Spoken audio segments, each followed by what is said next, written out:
사르. 애이는 듯한 1960년의 차가운 봄바람이 강원도 태백산 자락에 자리 잡은 허름한 초가집 문틈을 사정없이 파고들었다. 흙벽은 곳곳이 갈라져 바깥의 냉기가 고스란히 스며들었고 방 안은 퀴퀴한 볏짚 냄새와 오래된 흙먼지 냄새로 가득했다. 얇고 해진 이불 한 장의 의지에 웅크리고 있던 15살 소년 임선호는 숨이 탁 막히는 끔찍한 고통과 함께 번쩍 눈을 떴다. 온몸이 식은 땀으로 흠뻑 젖어 있었고 심장은 금방이라도 흉곽을 뚫고 나올 것처럼 미친 듯이 뛰고 있었다. 선호의 뇌리에는 방금 전까지 자신이 겪었던 전생의 참혹한 기억들이 소용돌이치고 있었다. 지독한 보릿고개 속에서 풀뿌리와 나무 껍질로 연명하던 끔찍한 굶주림, 그리고 오직 똑똑한 막내 아들 하나를 중학교에 보내어 집안을 일으켜보겠다며 뼈가 부서지도록 일하던 가족들의 처절한 모습이었다. 아버지는 산에서 나무를 하다 다리가 으스러져 평생을 절름발이로 고통받았고 어머니는 영양실조로 피를 토하며 숨을 거두었다. 우직하고 순박했던 큰형 임만호와 형수 최출란마저 선호의 학비를 벌기 위해 남의 집 머슴살이와 굳은 일을 도맡아 하다 결국 병을 얻어 차가운 흙바닥에서 비참하게 생을 마감했다. 가족들의 피와 땀을 배들 밟고 서서 혼자 살아남았던 선호는 6.25 전쟁 이후 몰락한 지주 집안이라는 꼬리표 탓에 제대로 된 직장조차 구하지 못했다. 평생을 밑바닥 공장 노동자로 떠돌며 뼈저린 회한과 부채감 속에 살아가던 그는 늙고 병든 몸으로 어느 추운 겨울날 고독하게 숨을 거두었었다. 선호는 거칠게 숨을 몰아쉬며 떨리는 두 손을 들어올렸다. 앙삭하게 뼈만 남아 핏줄이 푸르게 비치는 가냘픈 손목이었지만 분명히 주름 하나 없는 15살 소년의 소년이었다. 자신이 지옥 같았던 그 시절 보릿고개 숨으로 다시 돌았다다. 바자전 버렁곶번 달아왔던 임 사실을 깨달은 선호는 이불을 부여잡고 소리 없는 오열을 터뜨렸다. 뜨거운 눈물이 뺨을 타고 흘러내려 차가운 흙바닥을 적셨다. 그때 부엌 쪽에서 덜그럭거리는 희미한 소리가 들려왔다. 어머니가 가마솥에 물을 붓고 칡뿌리와 시래기를 썰어 넣어 묽은 풀죽을 끓이는 소리였다. 아침부터 밤까지 허기를 달래기 위해 맹물에 가까운 풀죽을 들이켜야 했던 가족들의 고통스러운 일상이 다시 시작된 것이다. 선호는 눈물을 거칠게 닦아내며 이를 악물었다. 이번 생에는 결코 단 한 명의 가족도 잃지 않겠다고 짐승처럼 울부짖으며 속으로 맹세했다. 자신이 가진 모든 것을 내던져서라도 반드시 가족들을 배불리 먹이고 세상에서 가장 높은 곳으로 끌어올리겠다고 다짐했다. 자리에서 몸을 일으키려던 순간 선호는 자신의 의식 깊은 곳에 기이하고 거대한 무언가가 존재한다는 사실을 깨달았다. 전생의 비참한 죽음 끝에 찾아온 신비한 기연이었다. 선호가 정신을 집중하자 눈앞에 낡은 방 안 풍경이 순식간에 사라지고 끝없이 펼쳐진 신비로운 공간이 나타났다. 그곳에는 비옥하고 기름진 흑요석 같은 대지가 펼쳐져 있었고 한가운데에는 맑고 영험한 기운을 뿜어내는 작은 샘물이 솟아오르고 있었다. 선호는 직감적으로 이 공간의 절대적인 법칙들을 이해할 수 있었다. 첫째, 이곳의 시간은 바깥 세상과 완전히 달랐다. 생명의 씨앗을 뿌리고 저 영험한 샘물을 한 방울이라도 적셔주면 눈 깜짝할 사이에 싹이 트고 거대한 열매를 맺는 기적의 땅이었다. 둘째, 영원한 시간의 정지였다. 어떤 물건이나 식재료든 이곳에 들여놓기만 하면 1000년이 지나도 절대 썩거나 상하지 않았다. 셋째, 절대적인 기억의 축적이었다. 바깥 세상의 책이나 문서를 이 공간 안으로 가져와 펼치기만 하면 그 모든 내용이 선호의 뇌리에 사진처럼 각인되어 영원히 지워지지 않았다. 이 완벽하고도 압도적인 기적의 힘을 확인한 선호의 눈동자에 강렬한 희망의 불꽃이 타올랐다. 더 이상 지체할 시간이 없었다. 당장 오늘 가족들이 먹을 식량조차 없는 암담한 현실이었다. 선호는 낡고 해진 무명바지를 꿰어입고 방문을 열고 마당으로 나섰다. 마당 한 구석에는 다리를 다쳐 제대로 걷지도 못하는 아버지가 멍한 눈으로 먼 산을 바라보고 있었고, 툇마루에는 깡마른 체구의 형 만호가 어린 조카 수아와 철이를 끌어안고 추위를 견디고 있었다. 배가 고프다며 칭얼거리는 조카들의 창백한 얼굴을 본 선호의 가슴이 찢어질 듯 아파왔다. 부엌에서 풀죽을 끓이던 형수 출란이 해숙한 얼굴로 나와 선호를 보며 애써 옅은 미소를 지어 보였다. 선호는 그들의 굶주린 얼굴 하나하나를 눈동자에 깊이 새기며 마당 구석에 놓인 낡은 지게를 어깨에 짊어졌다. 학교에 갈 채비를 하지 않고 지게를 지는 동생의 모습에 놀란 만호가 다급하게 절뚝거리며 다가와 선호의 어깨를 잡았다. 선호는 자신을 걱정하는 형의 거친 손을 굳게 맞잡으며 단호한 목소리로 말했다. 학교는 당분간 쉬고 땔감이라도 해오기 위해 산에 다녀오겠다고 안심시켰다. 만호는 동생의 낯선 결연함에 아무 말도 하지 못한 채 뒤로 물러섰다. 선호는 허리춤에 녹슨 낫 한 자루를 단단히 꽂아 넣고 뒤도 돌아보지 않은 채 짐승들이 울부짖는 험준한 태백산맥의 깊은 숲을 향해 묵직한 발걸음을 내디뎠다. 마을을 벗어나 험준한 태백산맥의 깊은 숲으로 들어설수록 매서운 산바람이 앙상한 나뭇가지들을 거칠게 흔들어댔다. 임선호의 해진 집신 사이로 차가운 흙바닥의 냉기가 끊임없이 스며들었지만 그의 발걸음은 그 어느 때보다 가볍고 단호했다. 인적이 완전히 끊긴 깊은 계곡에 다다른 선호는 주변을 샅샅이 살피며 아무도 없음을 확인했다. 그는 지게를 내려놓고 거대한 바위 뒤로 몸을 숨긴 채 눈을 감고 자신의 의식을 깊은 곳으로 밀어넣었다. 눈을 뜨자 삭막한 겨울산의 풍경은 온데간데 없이 사라지고 끝없이 펼쳐진 비옥한 흑요석 대지와 신비로운 기운을 내뿜는 맑은 샘물이 선호를 맞이했다. 선호는 부엌 천장에서 몰래 챙겨온 주먹만한 쌍난 고구마 조각을 조심스럽게 꺼냈다. 굶주림에 허덕이는 가족들에게는 그 작은 고구마 조각조차 귀한 식량이었지만 선호에게는 엄청난 기적을 일으킬 위대한 씨앗이었다. 그는 부드럽고 기름진 흙어 파내어 고구마를 심고 두 손으로 맑은 샘물을 떠서 흠뻑 적셔주었다. 그 순간 선호의 두 눈을 의심하게 만드는 경이로운 광경이 펼쳐졌다.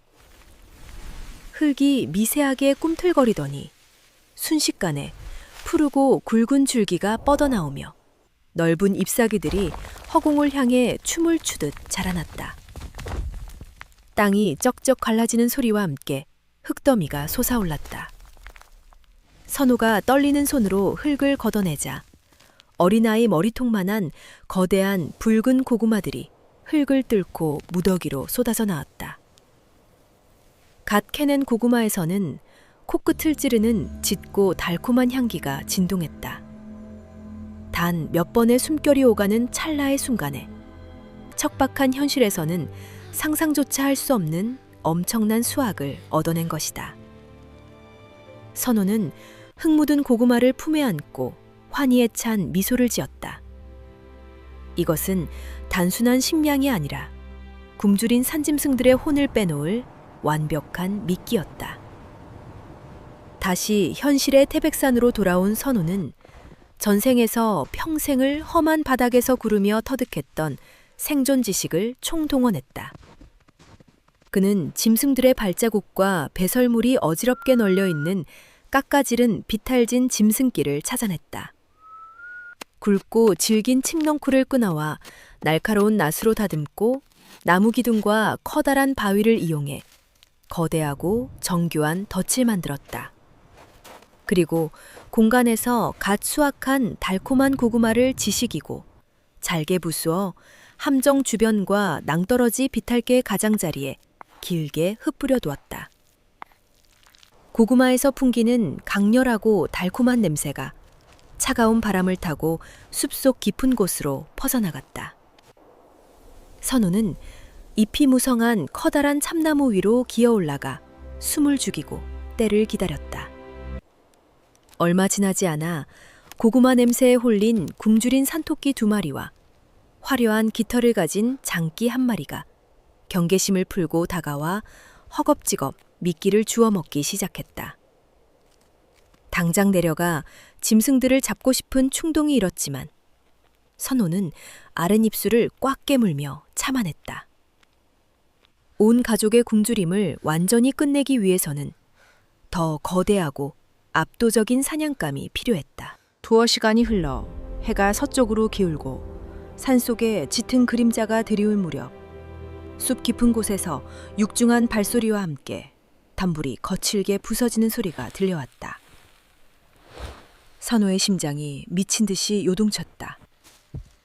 어두운 숲의 경계를 뚫고 나타난 것은 날카로운 송곳니를 번득이는 거대한 어미 멧돼지와 덩치가 산만한 새끼 멧돼지 2마리였다. 굶주림에 지쳐 포악해진 멧돼지 무리는 고구마의 달콤한 향기에 완전히 이성을 잃고 비탈길 가장자리로 돌진했다. 가장 거대한 어미 멧돼지가 덫의 중심부에 놓인 가장 큰 고구마 덩어리를 향해 억센 주둥이를 박아넣는 순간 선우는 팽팽하게 당겨 쥐고 있던 칡넝쿨 줄기를 사정없이 끊어걸었다.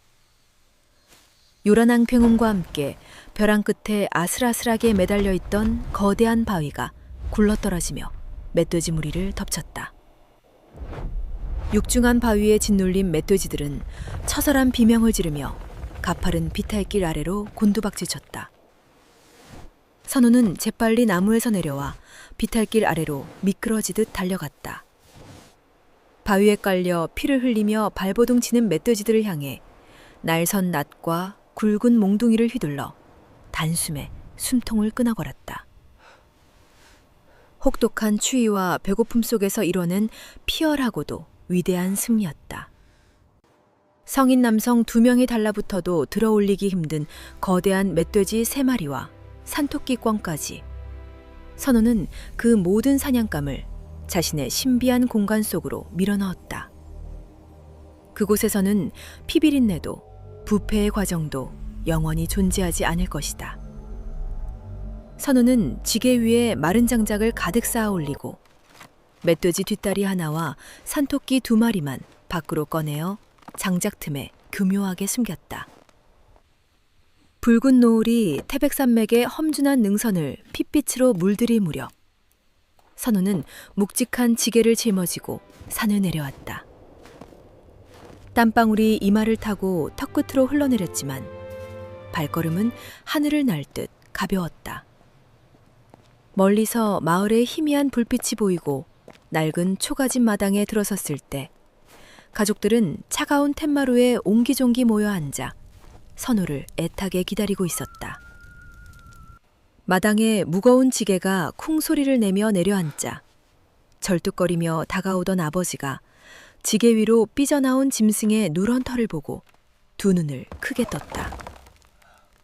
선우가 장작을 걷어내고 피가 뚝뚝 떨어지는 거대한 멧돼지 뒷다리와 살이 통통하게 오른 토끼 2마리를 흙바닥에 내려놓자 마당에는 쥐죽은 듯한 무거운 정적이 흘렀다.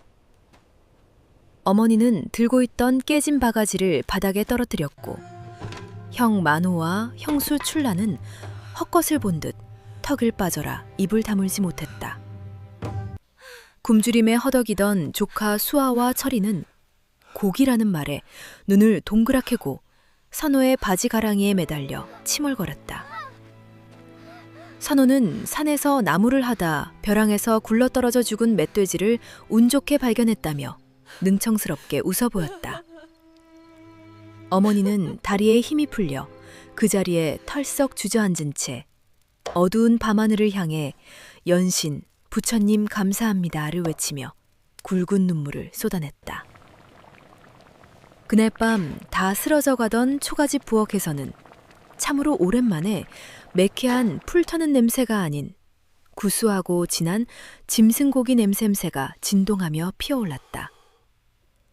어머니는 덜덜 떨리는 손으로 그 귀한 멧돼지 고기를 큼직큼직하게 썰어넣고 마당 구석에 뒹굴던 시든 물을 숭텅숭텅 썰어 가마솥 가득 푸짐한 찌개를 끓여냈다. 온 가족이 비좁은 방에 옹기종기 둘러앉은 낡은 밥상 위에는 멀건 풀죽 대신 기름기가 좔좔 흐르는 붉고 진한 고깃국이 놓였다.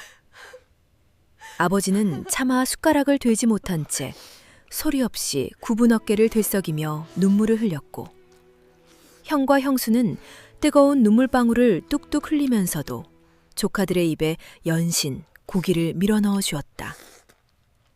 선호 역시 뜨거운 고기 국물을 벅찬 가슴으로 삼키며 맹세했다.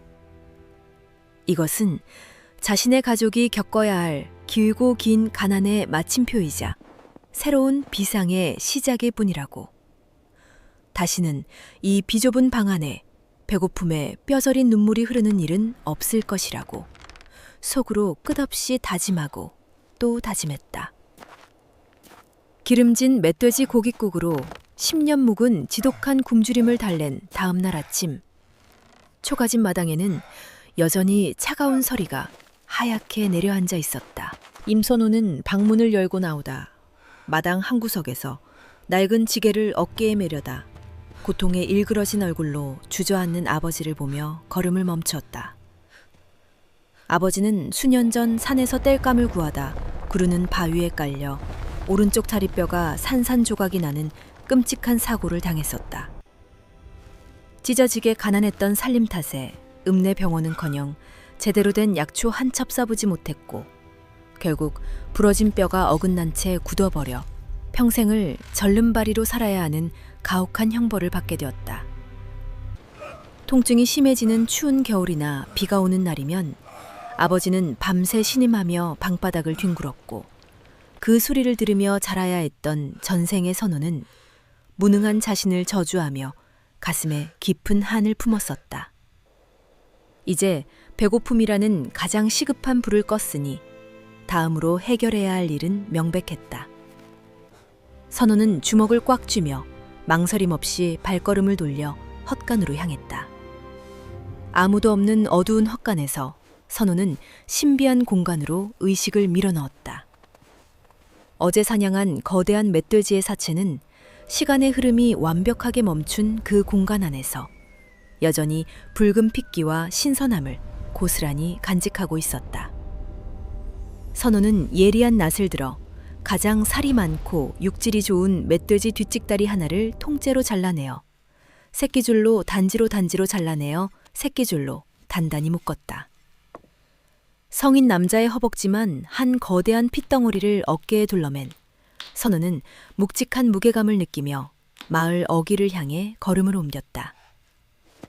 그가 향한 곳은 마을 사람들과 담을 쌓고 지내는 급박한 노인 한 영감의 외딴 초가집이었다. 한 영감은 젊은 시절 한양에서 이름을 떨치던 제법 명망 있는 한의사였으나 6.25 전쟁의 참화 속에서 피난을 내려오다 사랑하는 아내와 자식들을 모두 잃고 이 적막한 태백산 자락에 숨어들어 술로 연명하며 세상과 단절된 채 살아가는 비운의 인물이었다. 비록 성격은 괴팍하여 동네 사람들의 미움을 샀지만 그의 침술과 약초를 다루는 솜씨만큼은 죽은 사람도 살려낸다는 소문이 돌 정도로 심통했다. 쌀이 문이 반쯤 부서진 한 영감의 집 마당에 들어선 선우는 매서운 아침바람 속에서 마루에 걸터 앉아 독한 막걸리를 들이켜고 있는 노인을 발견했다. 헝클어진 백발에 뗏물이 줄줄 흐르는 두루마기를 걸친 한 영감은 불쑥 찾아온 불청객을 향해 귀찮다는 듯이 손을 휘저었다. 하지만 선호가 어깨에 메고 있던 거대한 멧돼지 뒷다리를 마루 밑에 쿵 소리가 나게 내려놓자 한 영감의 흐리멍덩했던 두 눈이 순간적으로 크게 확장되었다. 풀뿌리조차 구하기 힘든 이 지독한 춘궁기에 갓 잡은 산짐승의 신선한 피냄새가 진동하는 고깃덩어리는 그 자체로 엄청난 충격이었다. 한 영감은 떨리는 손으로 술잔을 내려놓고 믿을 수 없다는 듯 고기와 선호의 얼굴을 번갈아 쳐다보았다. 선호는 차가운 흙바닥에 무릎을 꿇고 엎드려 큰 절을 2번 올린 뒤 티 없이 맑고 단호한 목소리로 자신을 제자로 거둬달라고 청했다. 한 영감은 헛기침을 하며 뒷짐을 지고 선호의 주변을 맴돌았다. 귀한 고기에 눈이 멀어 제자를 거둘 만큼 가벼운 노인은 아니었다. 하지만 맹수라도 때려잡을 듯한 15소년의 형형하게 빛나는 눈동자와 그 밑바닥에 깔려있는 세상을 향한 지독한 절박함을 읽어낸 한 영감의 마음속에 작고 미세한 파동이 일었다. 노인은 말없이 방 안으로 들어가 먼지가 뽀얗게 내려앉은 낡은 보찜 하나를 들고 나와 선호의 앞마당에 툭 던졌다. 낡은 보자기 안에는 누렇게 바래고 사가버린 동의보감과 상한 논, 그리고 이름 모를 비전 침술 서적들이 가득 들어 있었다. 한 영감은 이 책들의 내용을 토시 하나 틀리지 않고 전부 필사하고 머릿속에 외워오면 그때 다시 이야기를 해보자며 차갑게 돌아섰다. 평범한 시골 소년에게는 10년을 매달려도 불가능한 잔인하고도 억지스러운 시험이었다. 하지만 선호의 입가에는 옅은 미소가 번졌다. 보찜을 조심스럽게 품에 안고 집으로 돌아온 선호는 가족들의 눈을 피해 다시 헛간으로 숨어들었다. 고요하고 아득한 신비의 공간 한가운데 앉은 선호는 떨리는 손으로 누렇게 바랜 동의보감의 첫 장을 펼쳤다. 그 순간 눈부신 기적이 일어났다. 오래된 한지 위에 빼곡하게 적혀있던 수만 개의 한자들과 복잡한 인체의 혈자리 그림들이 일제히 황금빛으로 번쩍이더니 허공으로 떠올라 선호의 머릿속을 향해 거대한 폭포수처럼 쏟아져 들어오기 시작했다. 선호는 두 눈을 감고 그 거대한 지식의 해일을 온몸으로 받아들였다. 음양오행의 깊은 이치부터 수천 가지 약초의 효능, 그리고 365개의 복잡한 기혈과 경락의 흐름이 단 몇 번의 호흡만으로 선호의 뇌리에 사진처럼 완벽하게 각인되었다. 수십 년의 뼈를 깎는 수련과 임상 경험을 거쳐야만 비로소 도달할 수 있는 신의 경지가 찰나의 순간에 15소년의 영혼 깊숙한 곳에 뿌리를 내린 것이다. 책을 덮고 눈을 뜬 선호의 눈빛은 이전과는 완전히 달라져 있었다. 세상을 꿰뚫어 보는 듯한 깊고 형형한 지혜가 가득 차 있었다. 그는 공간 중앙에서 끊임없이 솟아오르는 영험한 샘물을 대나무통에 가득 담고 밖으로 나섰다. 한 영감의 시험을 통과하는 것은 이제 아무런 의미가 없었다. 자신은 이미 세상 그 어떤 명의보다 완벽한 지식과 능력을 갖추었기 때문이다. 선호의 머릿속에는 오직 하나, 평생을 고통 속에서 절름발이로 살아온 아버지를 온전한 두 발로 걷게 만들겠다는 강렬한 의지만이 불타오르고 있었다.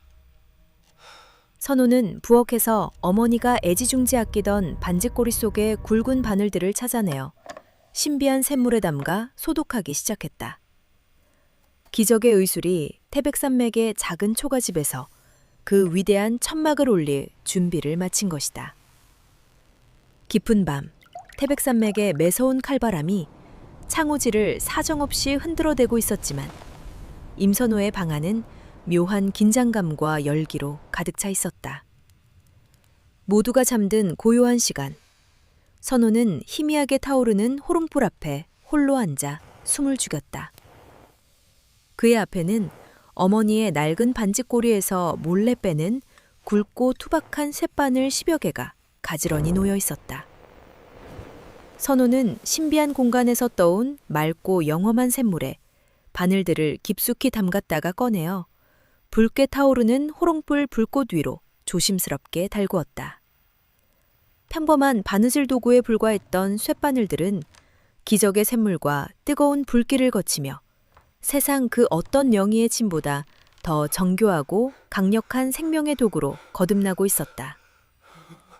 준비를 마친 선호는 소리 없이 방문을 열고 절뚝거리는 아버지가 잠들어 있는 안방으로 스며들었다. 차가운 아랫목에 웅크리고 누운 아버지는 꿈속에서도 끔찍한 통증에 시달리는 듯 미간을 잔뜩 찌푸린 채 거친 숨을 몰아쉬고 있었다. 선호는 조심스럽게 이불을 걷어내고 흉측하게 뒤틀리고 굳어버린 아버지의 오른쪽 다리를 응시했다. 과거 산에서 굴러떨어진 거대한 바위에 짓눌려 뼈가 산산조각이 나고 근육이 괴사해버린 끔찍한 상흔이었다. 평범한 의사라면 다리를 잘라내는 것 외에는 방도가 없다고 고개를 저었을 참혹한 상태였지만 선호의 두 눈에는 완전히 다른 세상이 보이고 있었다. 절대 기억으로 각인된 동의보감의 지혜와 신의 경지에 이른 기혈의 흐름이 선호의 머릿속에서 완벽한 지도로 펼쳐졌다. 막혀버린 혈자리와 죽어가는 신경의 줄기들이 낱낱이 파악되자 선호의 손이 보이지 않는 속도로 움직이기 시작했다. 선호는 아버지의 굳어버린 무릎 관절 주변과 종아리의 핵심 혈자리에 한치의 오차도 없이 뜨겁게 달궈진 바늘을 찔러 넣었다. 태충혈을 시작으로 족삼리와 양릉천을 거쳐 끊어진 기운을 이어주는 9개의 바늘이 마치 밤하늘의 북두칠성처럼 아버지의 다리 위에 수놓아졌다. 바늘이 꽂힐 때마다 신비한 공간의 영험한 기운이 선호의 손끝을 타고 아버지의 죽은 신경 속으로 맹렬하게 파고들었다. 굳어있던 검붉은 근육들이 미세하게 경련을 일으키며 꿈틀거렸고 막혀있던 탁커피가 풀리며 생명의 온기가 다시 돌기 시작했다.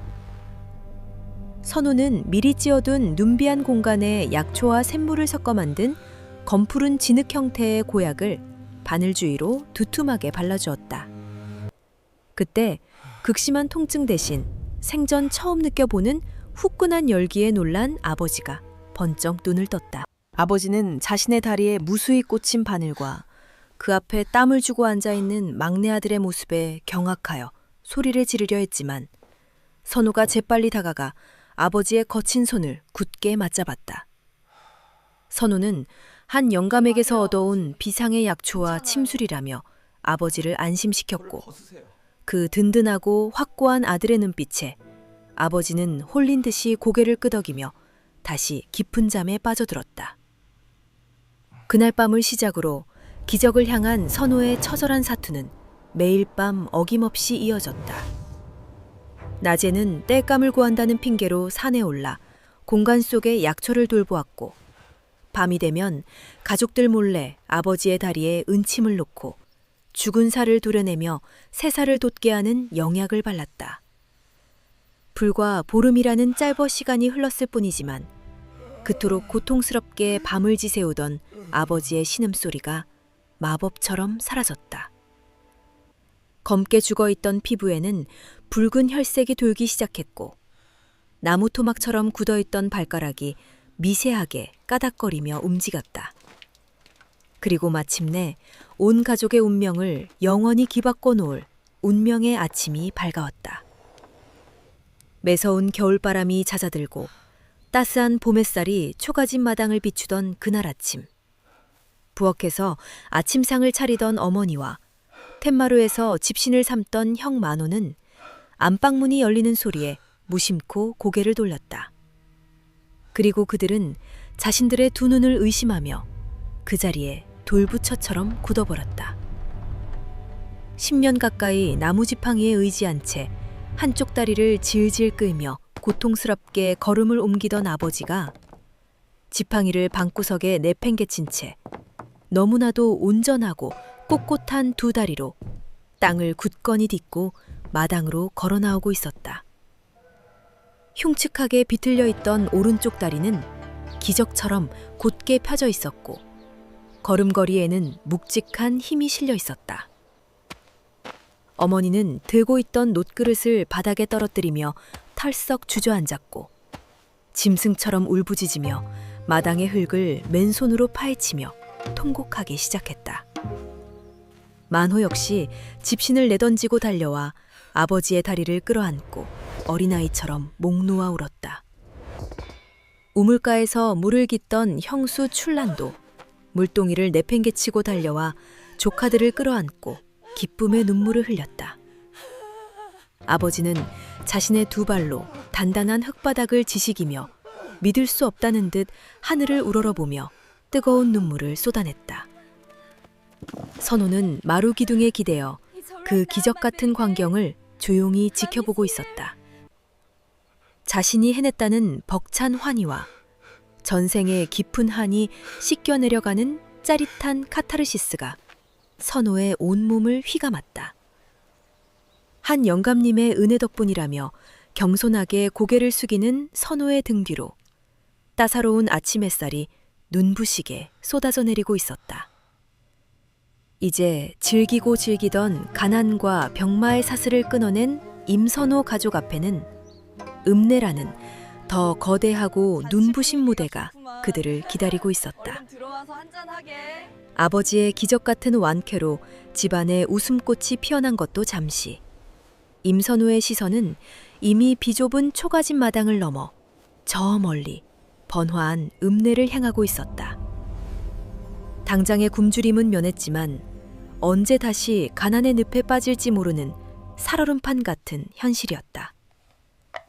선호는 전날 밤 신비한 공간 안에서 가장 크고 신선한 멧돼지 고기 절반을 두툼한 광목천으로 꽁꽁 싸매어 두었다. 그리고 공간에 영험한 샘물을 흠뻑 먹고 살아나 천상의 향기를 뿜어내는 백년묵의 거대한 산삼 한 뿌리까지 품속 깊숙이 갈무리했다. 1960년대 초반 대한민국의 경제는 엄격한 통제와 배급으로 굴러가고 있었지만 사람들의 억눌린 욕망은 어김없이 읍내 뒷골목의 어두운 야미시장으로 모여들고 있었다. 낡은 무명바지에 집신을 신은 촌구석의 15소녀는 생애 처음으로 거대한 욕망이 소용돌이치는 그 위험한 배후의 심장부로 묵직한 발걸음을 내디뎠다. 두어 시간을 걸어 도착한 읍내 시장은 흙먼지가 자욱하게 날리는 좁고 지저분한 골목길을 따라 은밀하게 형성되어 있었다. 단속원들의 눈을 피해 눈치껏 물건을 사고 파는 상인들의 날선 경계심과 탁한 공기가 거리를 꽉 채우고 있었다. 깡마른 체구에 남루한 차림을 한 선호가 묵직한 짐을 짊어지고 나타나자 달고 다른 시정잡배들과 어설픈 장사꾼들이 먹잇감을 노리는 하이에나처럼 다가와 시비를 걸고 헐값에 물건을 넘기라며 윽박질렀다. 하지만 전생에서 평생을 거친 공장 바닥과 밑바닥 인생들을 상대하며 온갖 산전수전을 다 겪었던 선호의 눈빛은 한치의 흔들림도 없었다. 그는 서슬퍼런 살기를 뿜어내며 잡배들의 시선을 단숨에 제압해버리고는 곧장 시장 한가운데 자리 잡은 가장 큰 판잣집 창고로 향했다. 그곳은 읍내 야미시장의 모든 물자와 자금을 쥐락펴락하는 시장 조합의 실세 박주임의 은밀한 아지트였다. 삐걱거리는 나무 문을 열고 들어서자 매캐한 담배 연기 속에서 거만한 자세로 의자에 파묻혀 있던 박주임이 불쾌한 표정으로 고개를 돌렸다. 기름진 얼굴에 번쩍이는 금시계를 찬 박주임은 어디서 굴러먹다 온 거지 녀석이냐며 당장 쫓아내라고 수하들에게 손짓했다. 선우는 코웃음을 치며 어깨에 메고 있던 광목천 꾸러미를 박주임의 책상 위로 거칠게 던졌다. 둔탁한 소리와 함께 광목천이 풀어지며 방 안의 탁하 공기를 단숨에 가르는 짐승의 짙은 피냄새가 진동했다. 핏기 하나 가시지 않은 최고급 멧돼지 특수 부위들이 눈앞에 드러나자 윽박지르려던 박주임의 입이 떡 벌어졌다. 고기 한 근 구하기가 하늘의 별 따기보다 어려운 시절에 방금 산에서 잡아내려온 듯한 완벽한 상태의 거대한 산짐승 고기는 그 자체로 엄청난 현금다발이나 마찬가지였다. 박주임의 탐욕스러운 눈동자가 격렬하게 흔들리는 것을 놓치지 않고 선호는 품속에서 조심스럽게 낡은 나무 상자 하나를 꺼내어 뚜껑을 열었다. 순간 창고 안에 매캐한 담배 냄새를 완전히 집어삼키는 강렬하고도 청량한 산삼의 향기가 폭발하듯 뿜어져 나왔다. 사람의 형태를 완벽하게 빼닮은 굵은 뿌리와 황금빛으로 윤기가 흐르는 자태는 누가 보아도 평생에 한 번 볼까 말까한 전설 속의 영약이었다.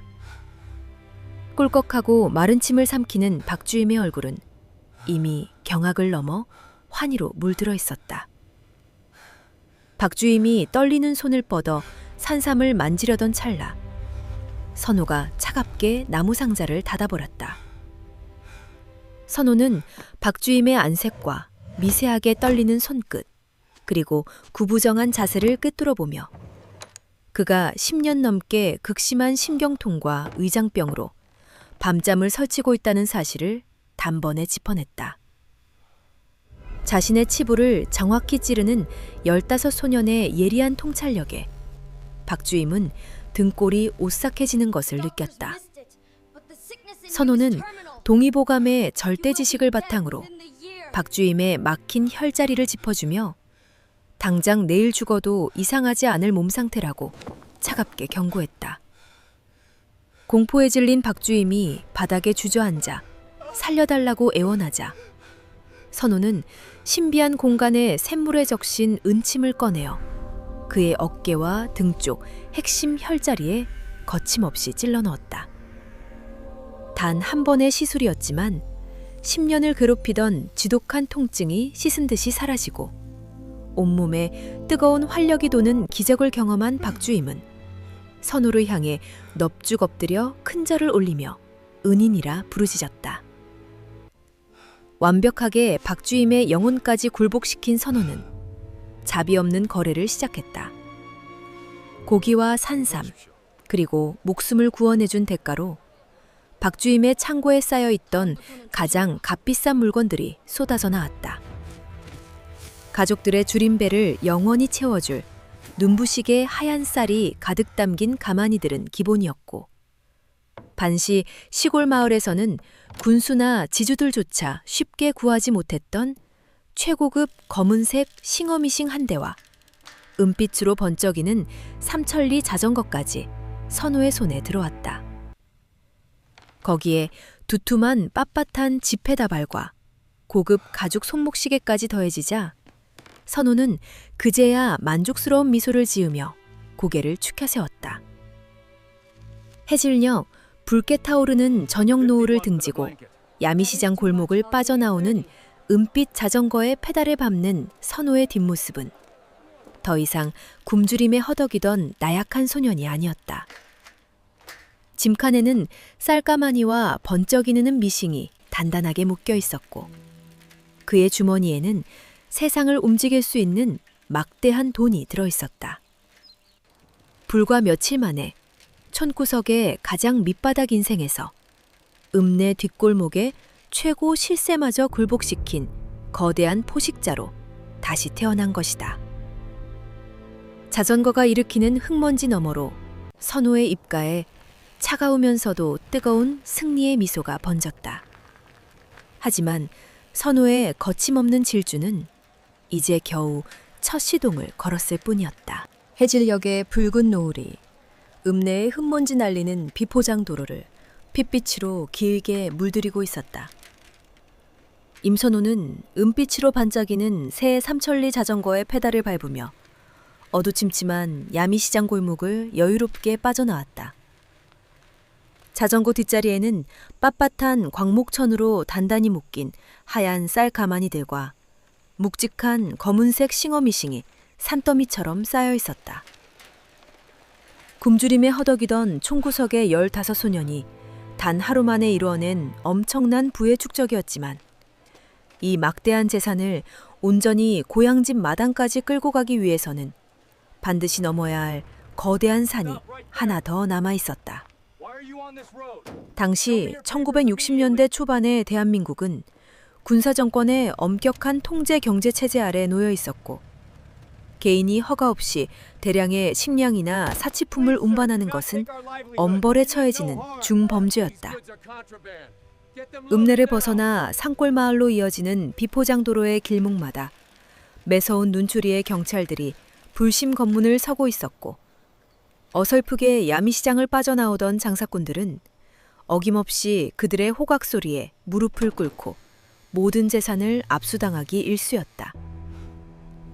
선우는 자전거의 속도를 늦추며 멀리 읍내어귀의 검문소를 예리한 눈빛으로 살폈다. 낡은 파출소 간판 아래서 낡은 칼빈 소총을 메고 덜덜 떨며 서 있는 2명의 경찰이 보였다. 읍내 치안을 총괄하는 파출소의 김 소장과 그의 수족인 이순경이었다.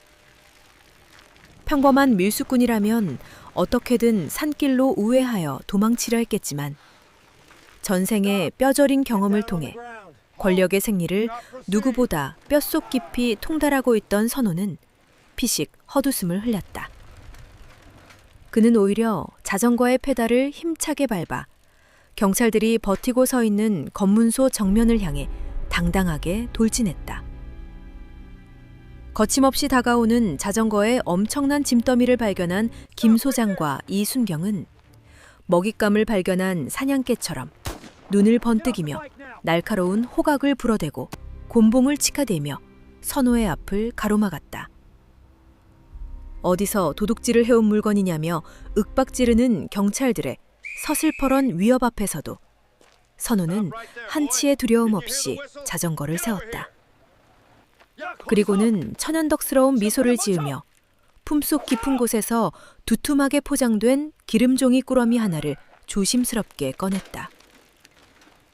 짐칸에 묶여있던 쌀이나 미신보다 훨씬 더 은밀하고 묵직한 꾸러미였다.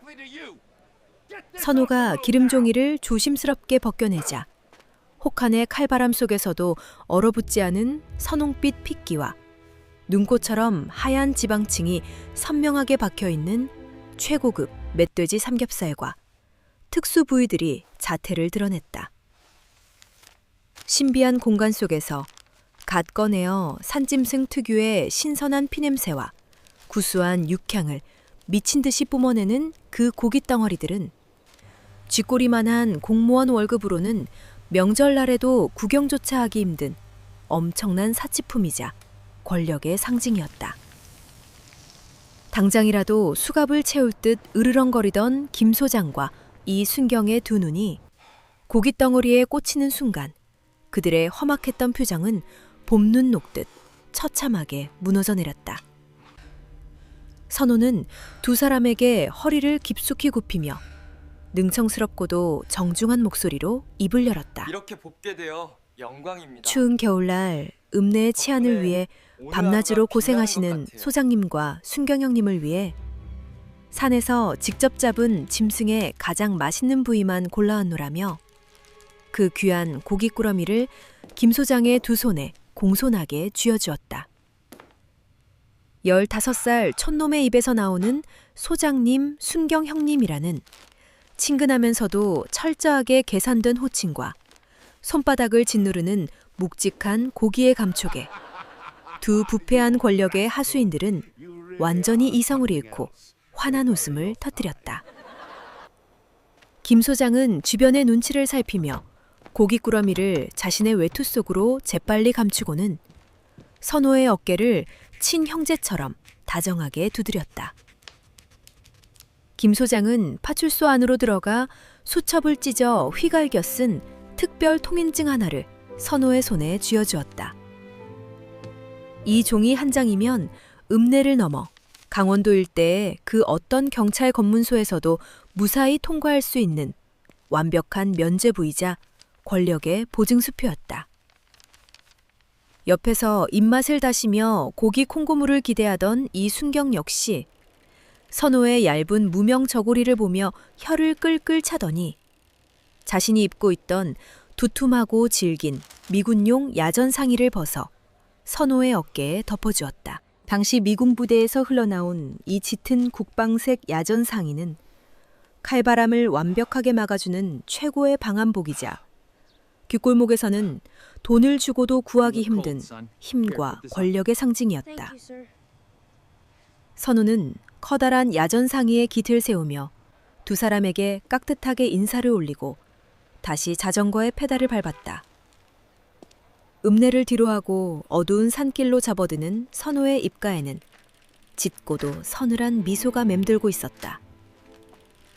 불과 며칠 전까지만 해도 굶어 죽기 직전에 비참한 신세였던 소년이 이제는 읍내 야미시장에 막대한 부를 거머쥐고 공권력이라는 가장 든든하고 합법적인 사냥개들까지 완벽하게 자신의 수족으로 길들인 것이다.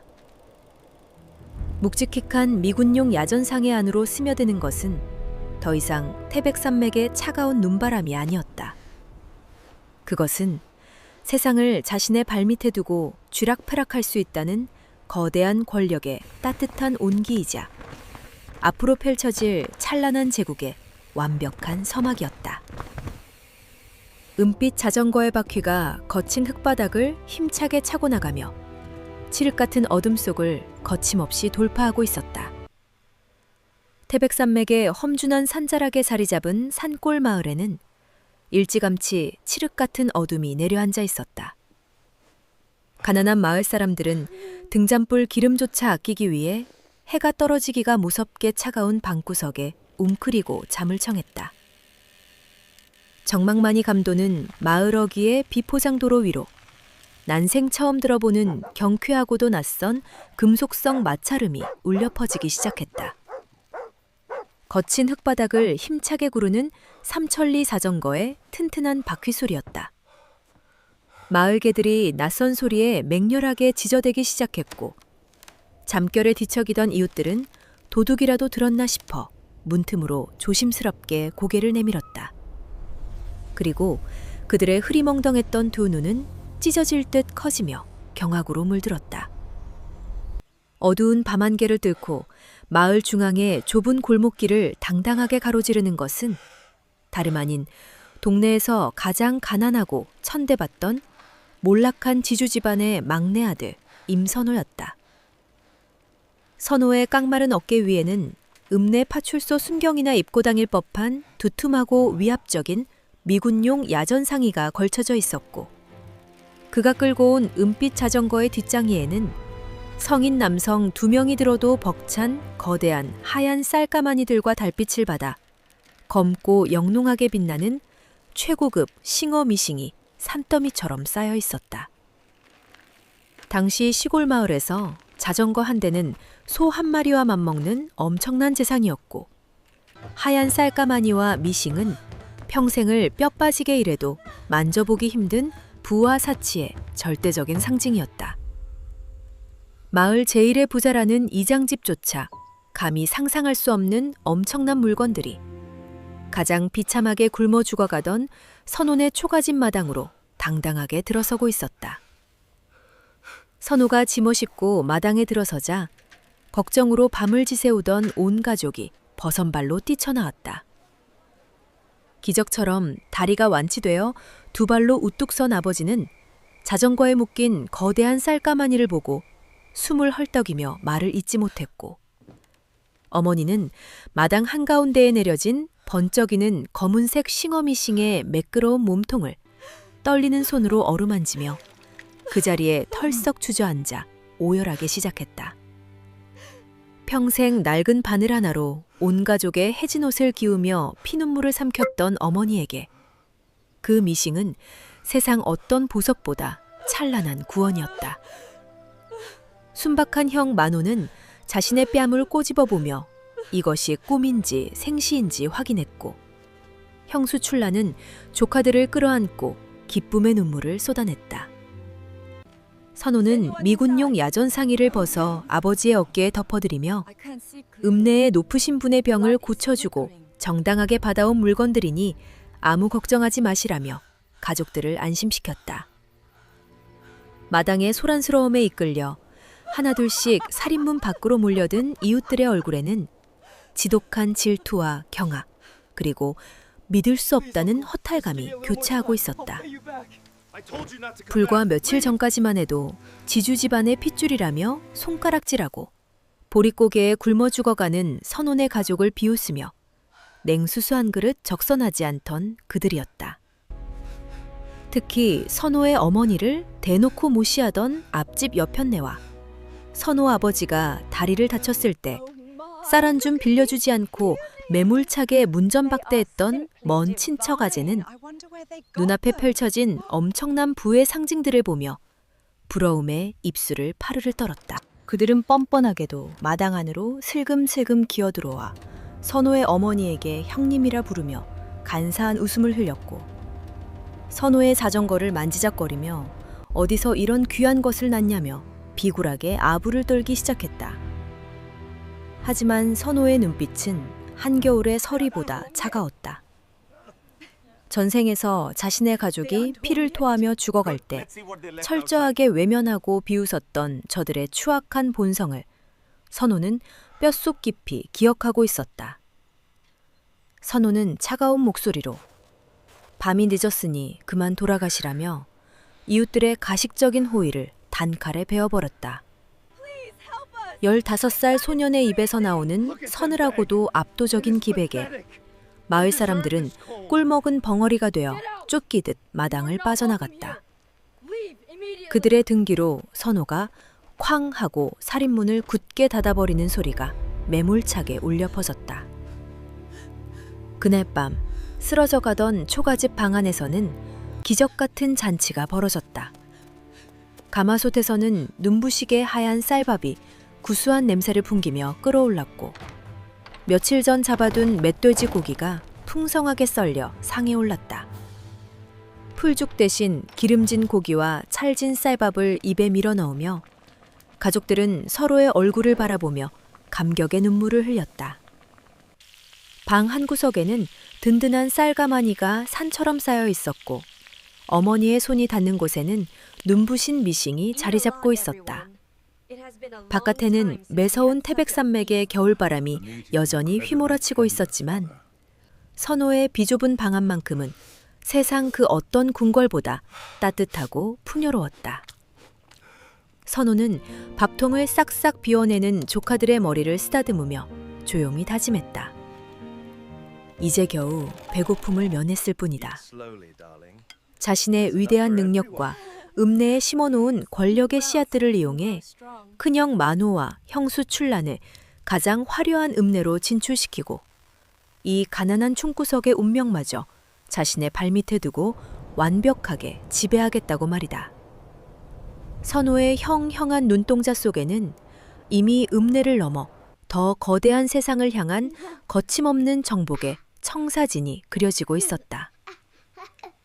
배고픔의 공포가 완전히 사라진 임선원의 초가집에는 이제 활기찬 희망의 기운이 감돌기 시작했다.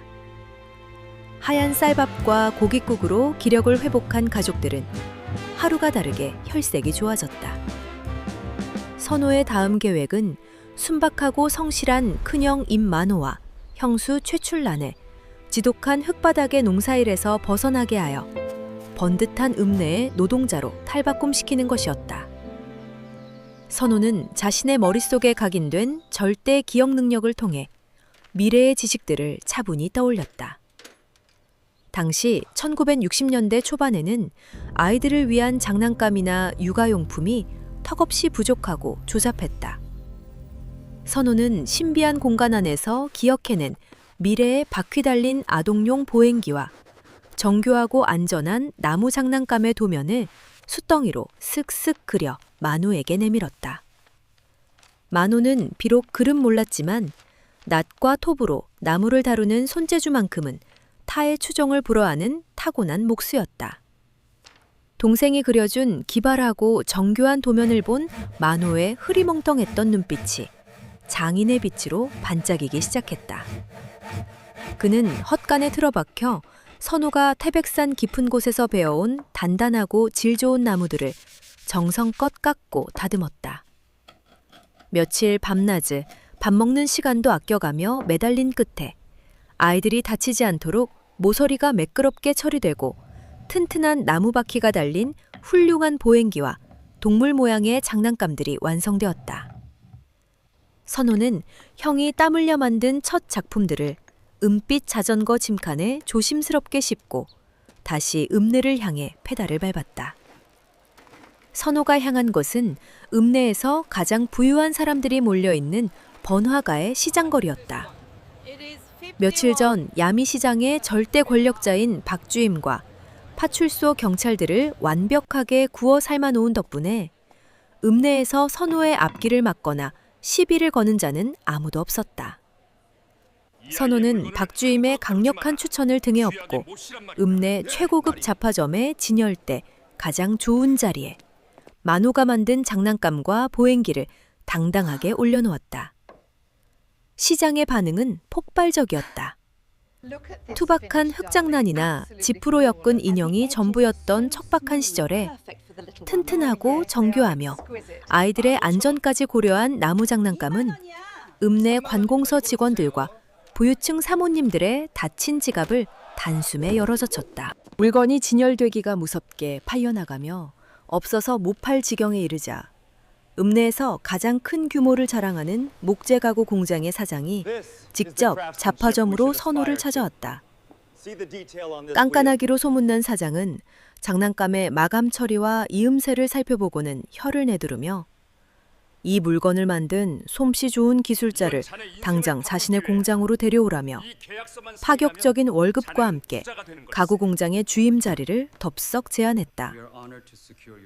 평생 뙤약볕 아래서 남의 집 밭을 매며 멸시받던 순박한 청구석의 농사꾼형 만호가 하루아침에 빳빳한 하얀 와이셔츠를 입고 번듯한 읍내 가구 공장으로 출근하는 어엿한 주임으로 신분 상승을 이룬 것이다.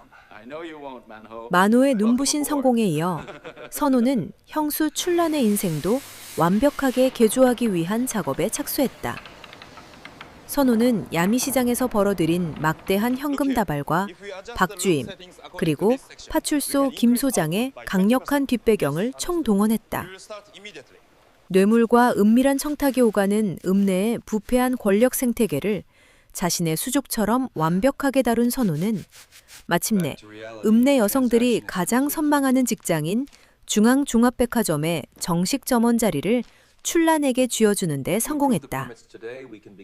흙먼지를 뒤집어 쓰고 시어머니의 낡은 저고리를 물려입으며 눈칫밥을 먹던 형수 출란은 단정한 백화점 유니폼을 입고 머리에 세련된 핀을 꽂은 채 고급 화장품과 양장복을 파는 우아한 도시 여성으로 완벽하게 탈바꿈했다.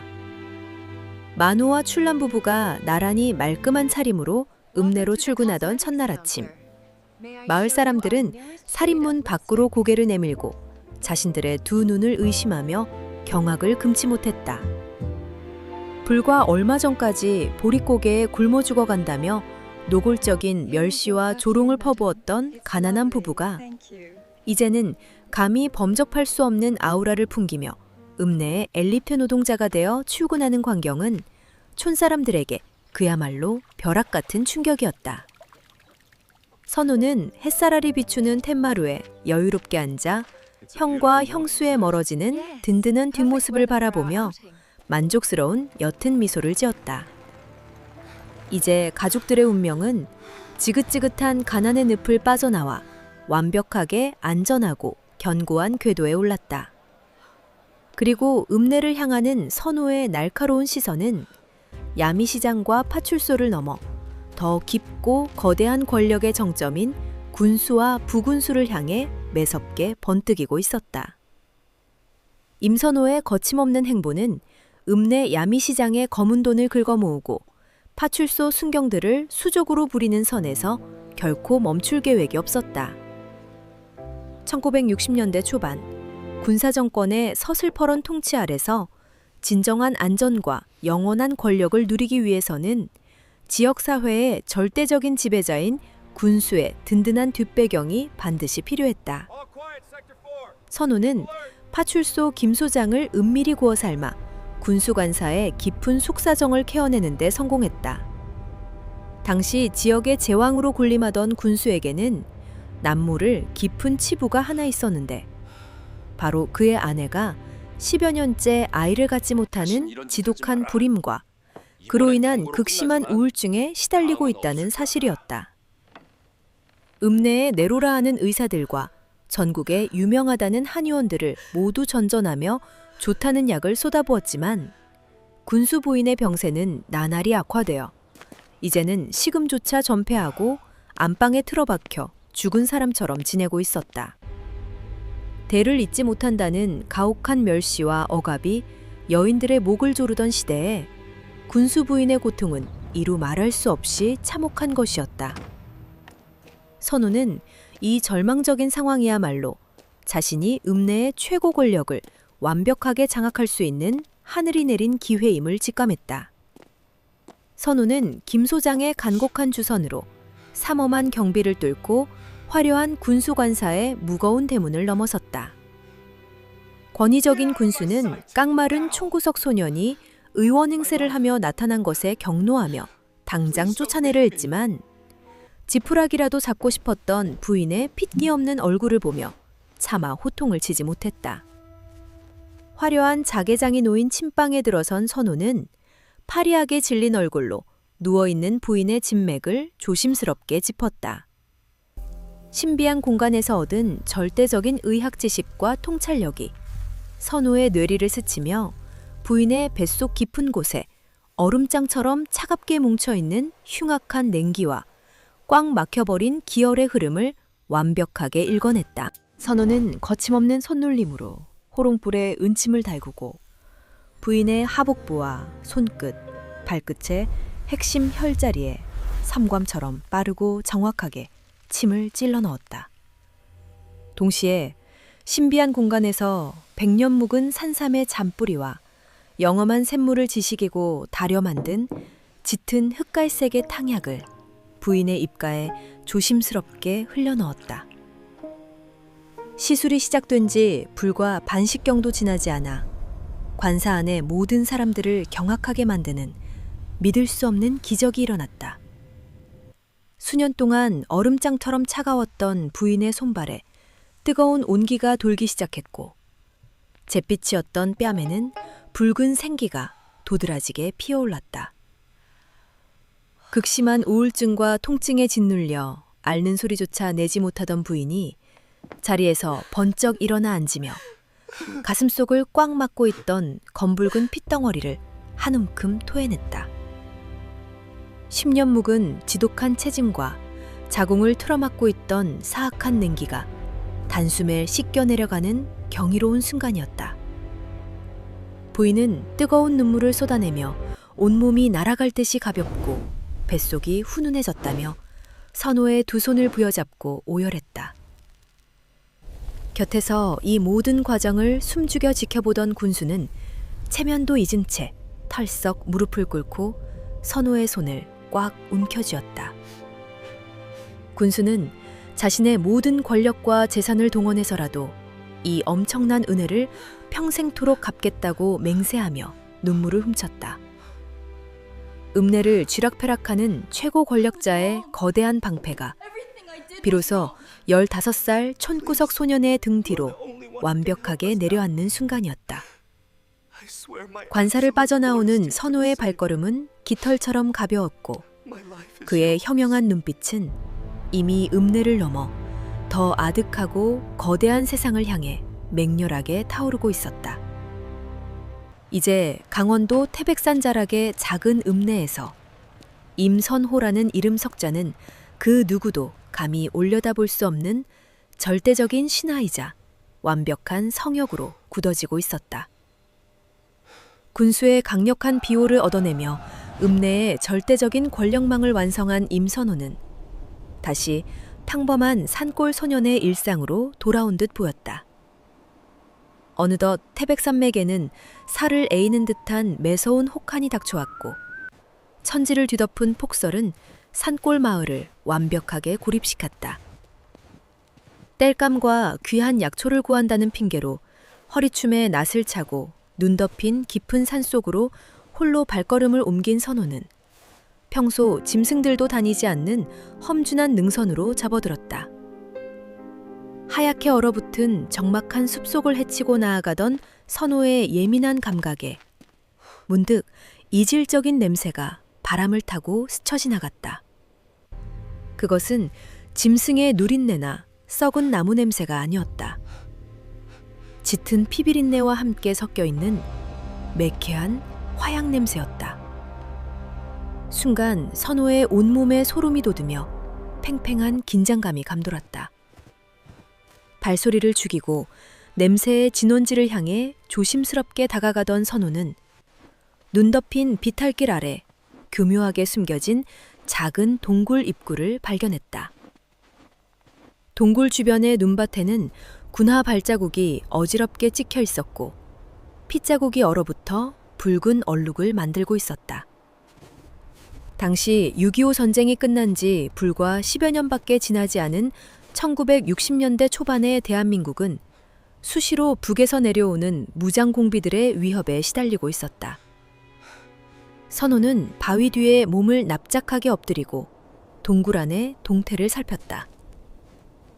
칠흑 같은 동굴 안쪽에서 거친 숨소리와 함께 남루한 인민군복 차림에 따발총을 끌어안고 추위와 굶주림에 벌벌 떨고 있는 건장한 사내의 실루엣이 희미하게 드러났다. 도간에 든 쥐신세였지만 총기로 무장한 공비와 정면으로 맞서는 것은 15소년에게 자살 행위나 다름없었다.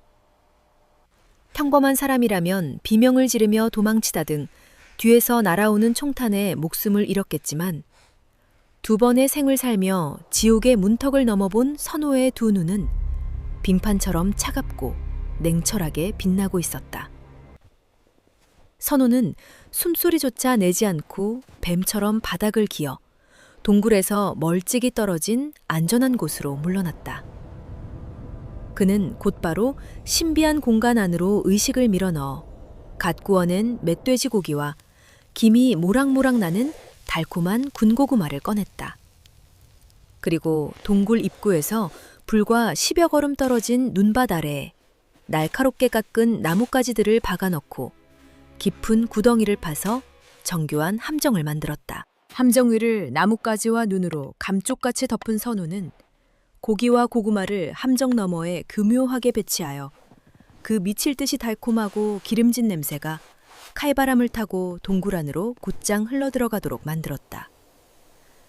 며칠을 굶주려 이성을 잃어가던 무장공비의 콧 속으로 생존의 본능을 자극하는 강렬한 음식 냄새가 파고들었다. 동굴 안에서 짐승 같은 괴성이 터져나오더니 이내 핏발선 눈을 번뜩이며 무장공비가 따발총을 움켜쥔 채 밖으로 기어나왔다. 추위와 기아의 눈이 먼 공비는 경계심을 완전히 상실한 채 냄새의 근원지를 향해 미친 듯이 돌진했다. 그가 눈 덮인 함정의 정중앙을 밟는 찰나 끔찍한 파열음과 함께 땅이 꺼지며 무장공비의 육중한 몸뚱이가 깊은 구덩이 속으로 곤두박질 쳤다. 날카로운 나뭇가지가 허벅지를 꿰뚫는 고통에 공비가 처절한 비명을 지르며 발버둥치는 순간 나무 위에서 숨죽이고 기다리던 선호가 거대한 바위와 굵은 통나무들을 구덩이 안으로 자비 없이 굴려 떨어뜨렸다. 육중한 바위에 머리를 강타당한 무장공비는 단말마의 신음과 함께 의식을 잃고 차가운 눈밭 위에 널브러졌다. 선호는 재빨리 구덩이로 내려가 공비의 총기를 멀리 걷어차고 질긴 칡넝쿨로 그의 양손과 발을 짐승처럼 꽁꽁 묶어버렸다. 피 한 방울 흘리지 않고 완벽한 지략으로 국가의 치명적인 적을 생포한 선호의 입가에 잔혹하면서도 통쾌한 미소가 번졌다. 그는 결박된 공비를 짐짝처럼 끌어올려 눈 덮인 동굴 깊숙한 곳에 던져두고는 미친 듯한 속도로 눈 덮인 태백산맥을 내달려 읍내 파출소를 향해 질주하기 시작했다. 이 끔찍하고도 위대한 발견이 자신과 가족을 읍내의 깃골목을 넘어 대한민국 전체가 우러러보는 거대한 영웅의 반열로 올려놓을 완벽한 동아줄이 될 것임을 선호는 너무나도 잘 알고 있었다. 눈 덮인 태백산맥의 험준한 비탈길을 단숨에 내달린 임선호는 숨을 헐떡이며 산 아래 감춰두었던 은빛 삼천리 자전거에 올라탔다. 사를. A는 혹한의 칼바람이 뺨을 때렸지만 그의 가슴속은 세상을 통째로 집어삼킬 듯한 거대한 야망과 뜨거운 흥분으로 맹렬하게 끓어오르고 있었다. 자전거 페달을 부서져라 밟으며 읍내로 진입한 선호는 흙먼지를 일으키며 파출소 앞마당에 거칠게 멈춰섰다. 낡은 난로 곁에 옹기종기 모여 언손을 녹이며 잡담을 나누던 김 소장과 이순경은 쾅 하고 거칠게 열리는 파출소 문소리에 화들짝 놀라 자리에서 용수철처럼 튀어올랐다. 땀과 눈으로 범벅이 된 미군용 야전상의 차림의 선호가 거친 숨을 몰아쉬며 들어서자 김 소장은 평소 깍듯하게 모시던 소년의 험악한 몰골에 기겁하며 달려왔다. 선호는 다급하게 물 한 사발을 들이켜고는 매서운 눈빛으로 파출소 안에 다른 순경들을 물린 뒤 김 소장과 이순경의 귓가에 낮고 서늘한 목소리로 태백산 깊은 계곡에 숨어든 무장공비의 존재를 알렸다. 처음에는 소년이 산짐승을 잘못 본 것이라며 헛웃음을 치던 두 경찰은 선호가 품속에서 차갑게 얼어붙은 쇳덩어리 하나를 꺼내어 책상 위에 탁 소리가 나게 올려놓자 그 자리에 돌부처처럼 굳어버리고 말았다. 그것은 선호가 동굴에서 공비를 생포한 직후 노획하여 챙겨온 북한군의 붉은 별 문양이 선명하게 박힌 군모와 소련제 총알이었다. 등골을 타고 흐르는 식은땀을 닦아낼 새도 없이 김 소장은 사색이 된 얼굴로 즉시 비상벨을 울리고 읍내 내의 모든 경찰 병력과 향토 예비군을 총동원하는 발령을 내렸다.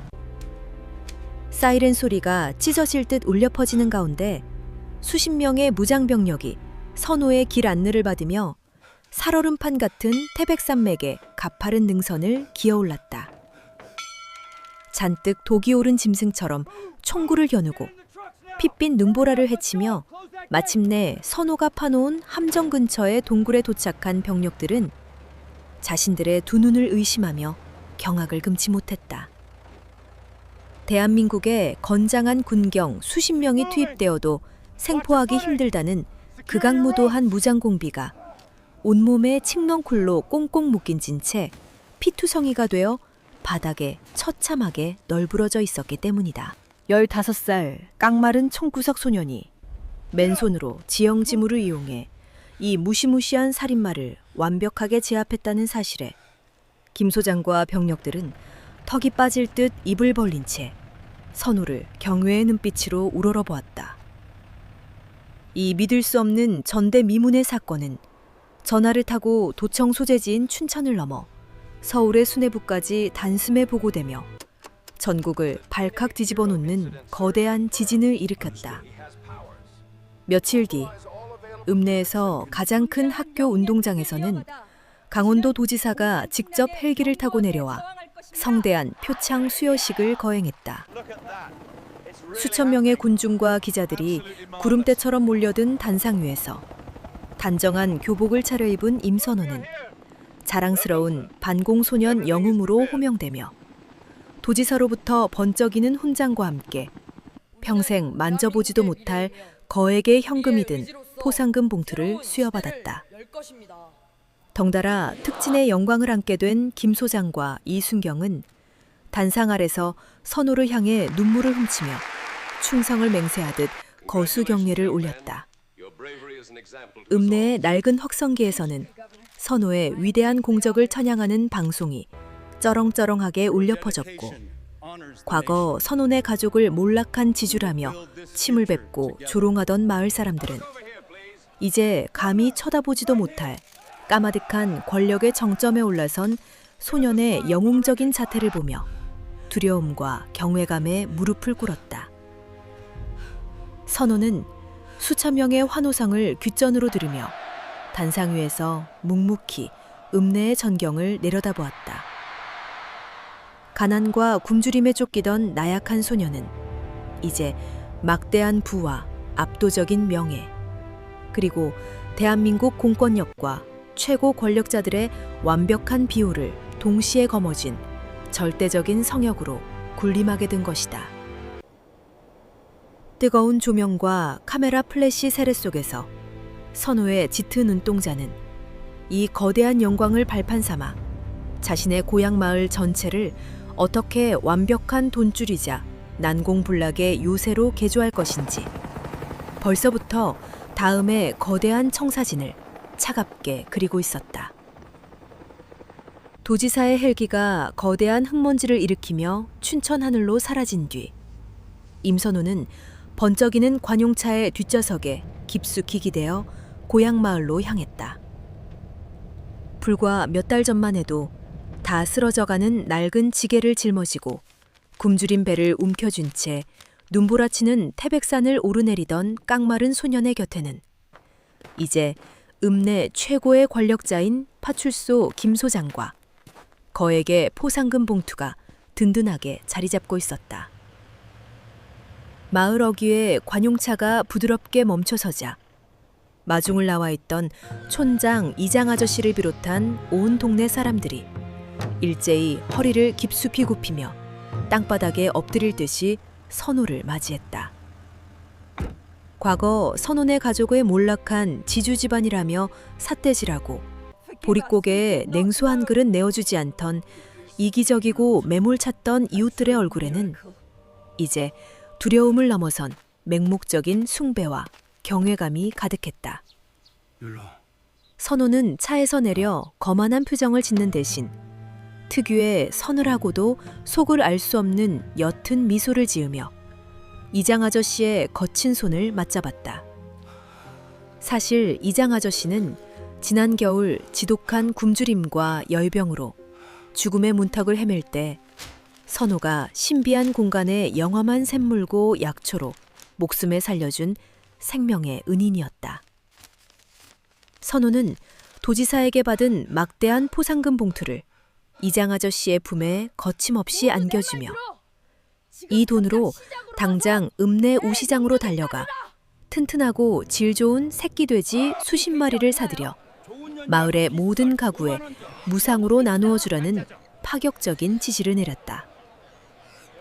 평생 흙을 파먹고 살아도 만져보지 못할 거액의 돈다발과 조건 없는 새끼 돼지 배급이라는 기적 같은 소식에 마을 사람들은 그 자리에 주저앉아 선호를 향해 눈물을 흘리며 통곡하기 시작했다. 하지만 선호의 진정한 계획은 단순한 자선 사업이 아니었다. 선호는 마을 사람들에게 돼지를 키우되 반드시 자신이 태백산 깊은 곳에서 캐어온 특별한 약초를 섞어 만든 사료만을 먹여야 한다는 엄격한 조건을 내걸었다. 그 특별한 약초란 다름 아닌 선호의 신비한 공간 안에서 기적의 샘표를 먹고 자라나 영양분이 꽉 들어찬 최고의 사료 작물들이었다. 선호의 지시대로 신비한 사료를 먹고 자란 마을의 돼지들은 전염병 하나 없이 경이로운 속도로 살이 오르기 시작했고 고기의 육질과 맛 또한 일반 돼지와는 비교조차 할 수 없을 정도로 훌륭했다. 소문은 바람을 타고 읍내를 넘어 멀리 서울의 대형 정육 상인들에게까지 퍼져나갔고 전국 각지에서 두툼한 현금 다발을 쌓아들고 첩첩산중의 총구석 마을로 트럭을 몰고 찾아오는 진풍경이 벌어졌다. 가난에 찌들어 초가집 지붕조차 제대로 잇지 못하던 산골 마을은 선호의 철저한 지휘 아래 불과 반년 만에 집집마다 돼지우리에서 윤기가 흐르는 돼지들이 넘쳐나고 안방에는 빳빳한 지폐가 쌓이는 강원도 최고의 부자 마을로 완벽하게 탈바꿈하고 있었다. 돼지 사육으로 마을 전체의 굶주림을 영원히 몰아내고 막대한 현금을 거머쥐게 만든 선호의 시선은 멈추지 않고 곧바로 더 높은 곳을 향해 움직였다. 태백산맥의 험준한 산세는 척박한 농사가 아닌 희귀한 약초들의 거대한 보고였다. 선호는 동의보감의 절대적인 지식을 바탕으로 마을의 건장한 청년들과 아낙네들을 모두 소집하여 태백산 깊은 골짜기에 숨겨진 진귀한 약초 군락지들을 하나하나 짚어주기 시작했다. 선호는 단순히 약초의 위치만 알려주는 것에 그치지 않고 각 약초의 약성을 극대화할 수 있는 정확한 채취 시기와 뿌리를 다치지 않게 캐내는 정교한 방법, 그리고 햇볕과 바람을 이용해 완벽하게 건조하는 비전의 가공 기술까지 마을 사람들에게 아낌없이 전수했다. 선호의 가르침을 받은 마을 사람들은 날마다 산을 오르내리며 최상급의 천연 약초들을 산더미처럼 캐내어 마을 공터에서 정성스럽게 말리기 시작했다. 이렇게 가공된 최상급 태백산 약초들은 선호가 이미 완벽하게 장악해둔 읍내 야미시장의 실세 박주임의 거대한 유통망과 군수의 강력한 행정적 비호를 거쳐 서울 종로의 가장 큰 한약방들로 독점 납품되었다. 중간 상인들의 농간이나 관청의 부당한 세금 징수는 감히 도지사가 인정한 반공 영웅이자 군수의 생명의 은인인 임선호의 마을 앞에서는 추호도 용납되지 않았다.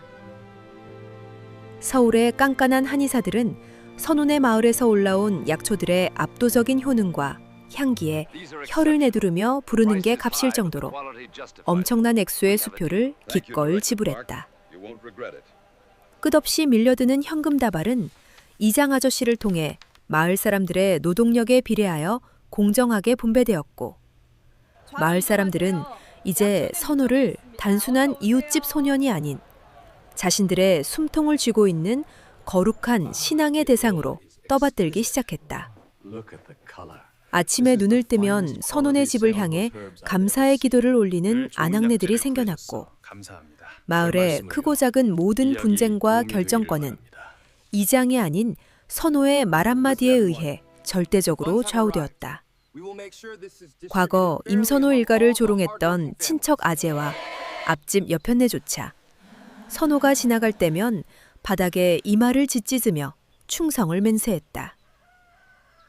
나약하고 비참했던 15소녀는 뛰어난 두뇌와 기적의 능력을 무기로 부패한 읍내의 권력자들을 완벽하게 조종하는 배후의 실력자가 되었을 뿐만 아니라 척박한 산골 마을 전체를 그 누구도 함부로 건드릴 수 없는 막강한 경제적 요새이자 자신만을 바라보는 거대한 왕국으로 완벽하게 주조해낸 것이다. 임선호의 이름이 강원도 일대에 살아있는 전설이자 범접할 수 없는 권력의 상징으로 굳어질 무렵, 읍내 군수관사에는 서울에서 귀한 손님이 찾아왔다. 군수의 친척 조카이자 서울의 명문 여학교에 재학 중인 윤서연이었다.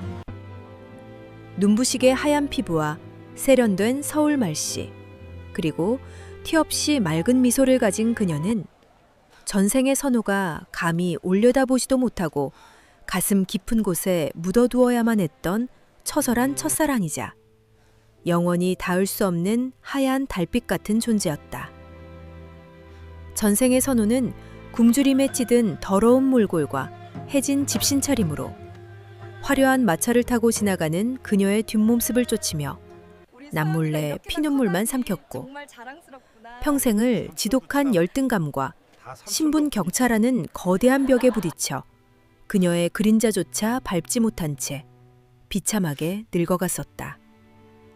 하지만 운명의 수레바퀴를 완전히 부수고 새로운 세계의 지배자로 군림하게 된 지금의 선호에게 그녀는 더 이상 맹목적으로 우러러봐야 할 성역이 아니었다.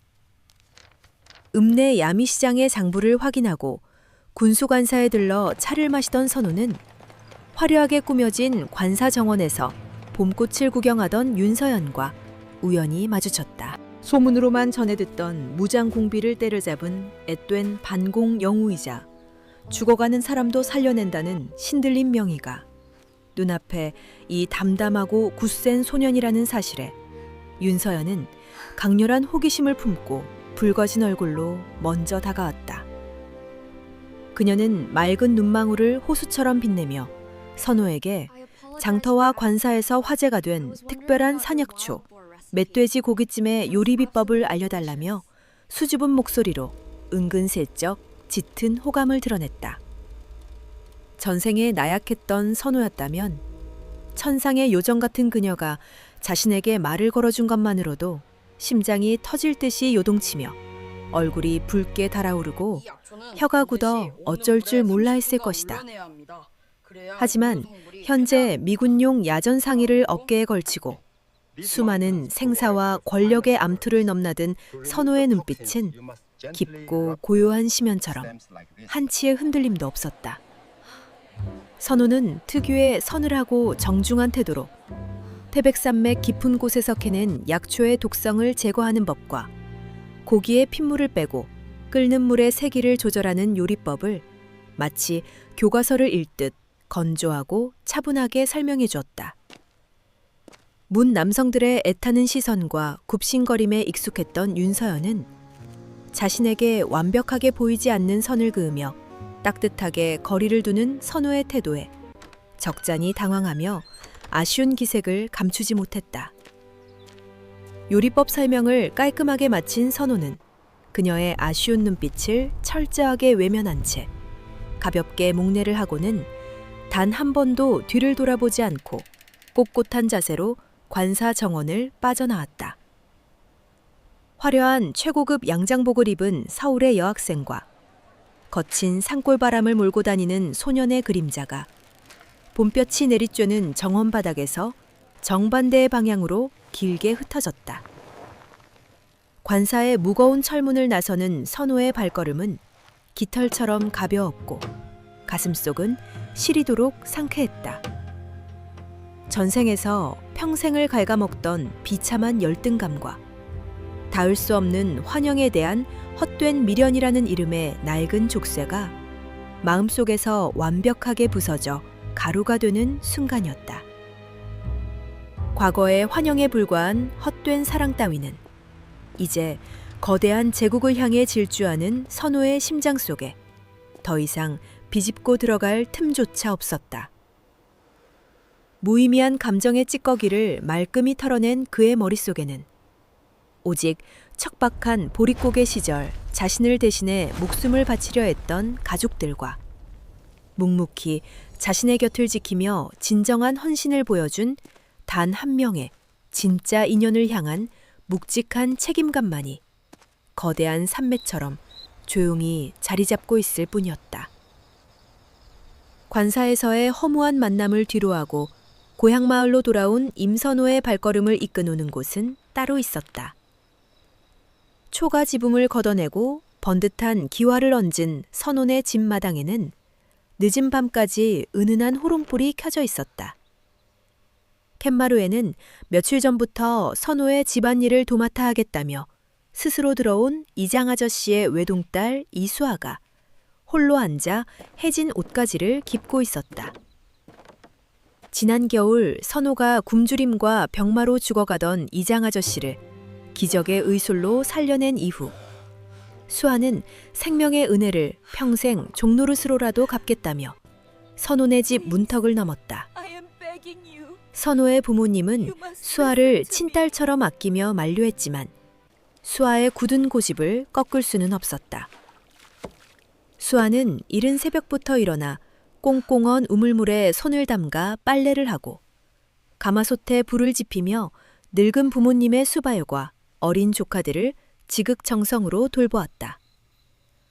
서울의 여학생이 뽐내던 화려한 양장복이나 세련된 향수는 없었지만 수아의 거칠어진 손끝과 땀방울이 맺힌 이마에는 그 어떤 보석보다 빛나는 진실한 헌신과 다정한 온기가 배어 있었다.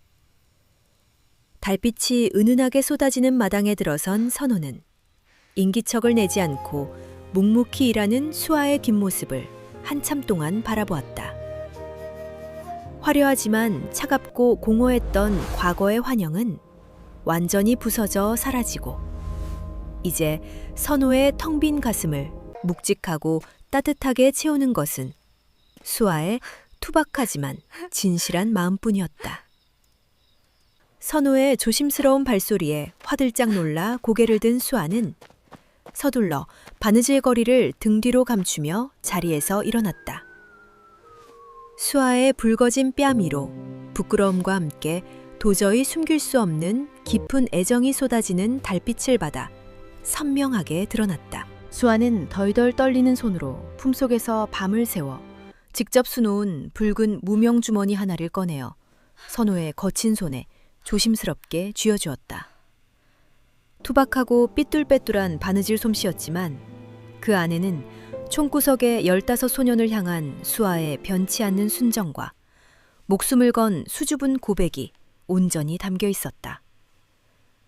선호는 붉은 주머니를 꽉 쥐고 수아의 작고 거칠어진 두 손에 자신의 넓은 손바닥으로 조심스럽게 마주잡았다.